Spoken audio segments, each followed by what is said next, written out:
L-aħħar sħarriġ tal-Malta Today jindika li kompla jikber l-ammont ta' persuni li fl-elezzjoni li jmiss ma jafux lil min se jivvutaw.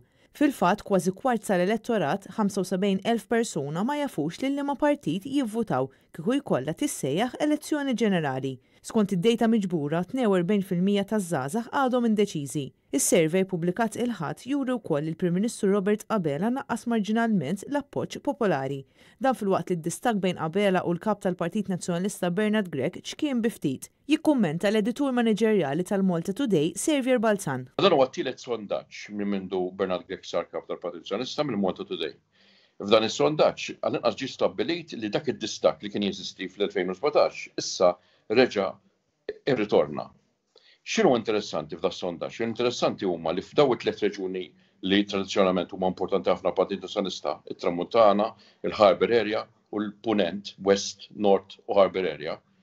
Dawn hemm ħafna don't knows, ħafna nies li ma jafux kif se jivvotaw jew inkella ma jridux jgħidu kif se jivvotaw.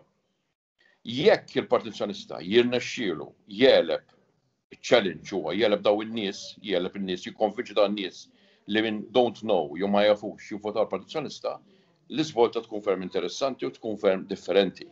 Ovvjament dawn huma biss spekulazzjoni. Is-sondaġġi jekk isiru minn xahar għal ieħor juru dat tip ta' tibdil. Wieħed jistenna li f'Jannar jekk isiru tibdiliet politiċi, messaġġi ġodda politiċi, dawk id-don't knows, dawk in-nies li ma jafux, jista' jkun li jmorru fejn tradizzjonalment dejjem marru għall-Partit Nazzjonalista u mbagħad l-istorja tkun differenti. Skont l-istess ħarriġ, il-Partit Nazzjonalista qed juri li qed jissaħħaħ b'mod partikolari fir-reġjun Northern Harbour u fin-naħa ta' fuq tal-pajjiż.